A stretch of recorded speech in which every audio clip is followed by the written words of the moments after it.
বাংলাদেশ এ দল এবং বাংলাদেশ এইচপি দল এই দুটোর পার্থক্য কি সেটা আসলে অনেকেই জিজ্ঞেস করে থাকেন। আচ্ছা, আমি একটা এখানে শুরুতে কথা বলতে, বাংলাদেশ এইচপি দল হেরেছে আর ওপাশে বাংলাদেশের যে এ দল ড্র করেছে, মানে আমার মনে হয় যে বাংলাদেশের হারটা এখানে তাও মানে মানা যায়, কারণ সেমিফাইনালের সুযোগ রয়েছে, আরও একটা ম্যাচ খেলছে, কিন্তু তারা যেভাবে ড্র করলো মানে ইনিংস হারের সংখ্যা ছিল, মানে প্রায় হেরে যেত যদি মনে হয় খেলাটা আসলে সম্পূর্ণ হতো, কিন্তু ব্যাড লাইট এবং বৃষ্টির সংখ্যা সবকিছু মিলিয়ে আনফরচুনেটলি পাকিস্তানের জন্য যে আসলে সেটা ড্র নিয়ে বের হতে হয়েছে। দেখুন 4 দিনের খেলায় 1.5 দিন আসলে বৃষ্টিতেই ভেসে গেছে, খেলাই হয়েছে মাত্র 1.5 দিনের মতো বলা যায়। অ্যাবসলিউটলি। সেখানে আমরা একটু শুরুতে ম্যাচ সামারিটা দেখে নিতে চাইবো। বাংলাদেশ এ দল টস জিতে ব্যাটিং নিয়েছিল, 122 রানে তারা অল আউট হয়ে গেছিল। মাহমুদুল হাসান জয়, তার কথা আমরা নিশ্চয়ই পরবর্তীতে বলবো, তিনি 65 রান করেছিলেন।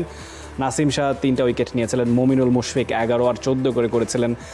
পাকিস্তানের দল 367 রান 4 উইকেট, তারা কিন্তু ডিক্লেয়ার করেছে কালকে কোনো একটা বলও না খেলে। আগে তাদের 367 4 উইকেট ছিল। উমার আমিন 177 করেছিলেন, সাউথ শাকিল 76, মোহাম্মদ হুরাইলা 39 করেছিলেন, হাসান মুরাদ 2 উইকেট এবং নাইম হাসান এবং তানজিম সাকিব 1টা করে উইকেট নিয়েছিলেন। সঠিক প্যাড আর সঠিক তথ্য দিয়ে কেশু সামলে নিব এক হয়ে। Mona Lisa sanitary napkin. বাংলাদেশ 153 5 উইকেটে শেষ করেছে, সেখানে নাইম হাসানের হায়েস্ট রান 55 রান তিনি করেছেন 69 বল খেলে সম্ভবত। তার সঙ্গে জাকির 33, দীপু 14 করেছেন, কিন্তু তানজিম সাকিব 11 রান করেছেন 70 বল খেলে। এটা আপনার কাছে কেমন লেগেছে পার্সোনালি? নাইম হাসান, তানজিম সাকিব কেউই তো আসলে স্বীকৃত ব্যাটার নয়, দুজনের মূল দায়িত্বটা বল হাতে, কিন্তু টেলের কাছ থেকে যদি এরকম ব্যাটিং টেস্ট ক্রিকেটে মেলে সেটা নিশ্চয়ই একটা বাড়তি পাওনা। তা অবশ্যই। আমরা যদি আসলে একটু পরে কথা বলবো ওয়েস্ট ইন্ডিজ সাউথ আফ্রিকা নিয়ে, সেখানে যদি আমরা দেখে থাকি যে 11 নম্বরে নেমেও আসলে ব্যাটাররা মানে বোলাররা ব্যাটারদের যেভাবে আসলে দলকে সাপোর্ট দিচ্ছেন, সেই কথা যদি আসলে মানে ভাবি, তাহলে বাংলাদেশের তো তানজিম হাসান সাকিবের থেকেও সেই এক্সপেকটেশনটা থাকতেই পারে।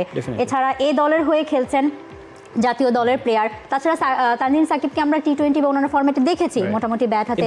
পাকিস্তানের সিরিজেও তিনি আসলে টেস্টে বিবেচিত হচ্ছেন না, নাইম হাসান থাকবেন নিশ্চয়ই। সো ব্যাট হাতে আসলে জ্বলে ওঠার জন্য বাংলাদেশের তো প্রয়োজন ছিল সেই মুহূর্তে, যদিও ওই যে সংখ্যাটা যাচ্ছিল যে ইনিংস হারের দিকেই, কারণ যেই টার্গেট বা যেই লক্ষ্যটা ছিল বাংলাদেশের জন্য, এত বড় টার্গেট তো আসলে শেষ দিনে কোনোভাবেই আসলে বাংলাদেশ উতরাতে পারতো না। অ্যাবসলিউটলি। আমরা আসলে এই দলের এই ক্ষেত্রে বড় পাওনা আমার কাছে এই টেলের ব্যাটিংটাই। যদি লসের কথা বলতে হয় তাহলে বলতে হচ্ছে মাহমুদুল হাসান জয়ের ইনজুরি, সেটা নিশ্চয়ই আমরা কথা বলবো। আচ্ছা, এখানে একটা কথা থাকতে পারে যে মুমিনুল হক এবং মুশফিক এই দুজন আসলে কি করলেন, কারণ তারা খুব সম্ভবত জাতীয় দলের সাথে চলে যাচ্ছেন, সেকেন্ড 4 দিনের ম্যাচও তো আর থাকছেন না। তো তাহলে মানে তাদের কেমন প্রস্তুতি আসলে সেরে গেলেন, এটা একটা বড় প্রশ্ন হতে পারে। মুশফিক লাস্ট টেস্ট খেলেছেন নিউজিল্যান্ডের এগেনস্টে গত বছর, মুমিনুল লাস্ট শ্রীলঙ্কা সিরিজেও ছিলেন।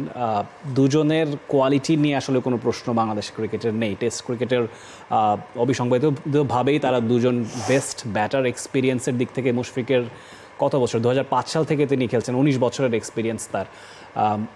মুমিনুলও একটা সময় তার সেই ব্রাডম্যানীয় গড় তার ছিল, সেই জায়গাটায় এই সিরিজটা তাদের জন্য আসলে হতাশার। এই দলে তো তারা রেগুলার খেলে থাকেন না, তারা অনেক বছর পরেই মুশফিককে এই দলে খেলতে দেখা যাচ্ছে। সেই জায়গাটা নিশ্চয়ই পাকিস্তান সিরিজের একটা প্রস্তুতি পর্বই ছিল, যদিও খেলাটা হয়েছে ইসলামাবাদে, প্রথম টেস্টটা হবে রাওয়ালপিন্ডিতে, তারপরে করাচিতে খেলা আছে। তারপরেও কন্ডিশনের সঙ্গে মানিয়ে নেওয়া, বেশ কিছু ন্যাশনাল টিমের বোলার কিন্তু পাকিস্তান, নাসিম শাহ আছেন এই টিমটাতে। সো তাদেরকে ফেস করতে গিয়ে যদি এরকম খাবি খেতে হয়, এটা নিশ্চয়ই বাংলাদেশের জন্য খানিকটা অশনি সংকেতই বটে। সেটাই আমি বলছিলাম যে প্রস্তুতি হিসেবেই মানে প্রস্তুতির অংশ হিসেবেই তো এই দলে খেলা। সো এই দলের আসলে তারা প্রস্তুতিটা তাহলে কেমন সারলেন? মুমিনুল হক প্রথম ইনিংসে 11 রান, মুশফিকের ব্যাটে 14 রান, দ্বিতীয় ইনিংসে এরপরে মুমিনুলের আসলে 8 রান, মুশফিক ব্যাটে নামেননি। মানে আমি তো প্রস্তুতির কোনো কিছু আসলে দেখলাম না ঠিক মতো। অ্যাবসলিউটলি। আমরা আশা করতে পারি প্রথম টেস্টে তারা নিশ্চয়ই তাদের স্বরূপে ফিরবেন, সেই প্রত্যাশা রাখতে, এবং সেই সাথে বাংলাদেশ এই দলও হয়তো বা দ্বিতীয় 4 দিনে যে ম্যাচ হবে সেটাতে অবশ্যই ঘুরে দাঁড়ানোর চেষ্টা তারা করবে। ডেফিনেটলি আমরা পজিটিভ নোট রাখবো সেই ক্ষেত্রে। For more updates, subscribe to our YouTube channel and click on the bell icon. Follow us on Facebook and Instagram. Download T-Sports app to enjoy exciting games and highlights. Visit tsports.com.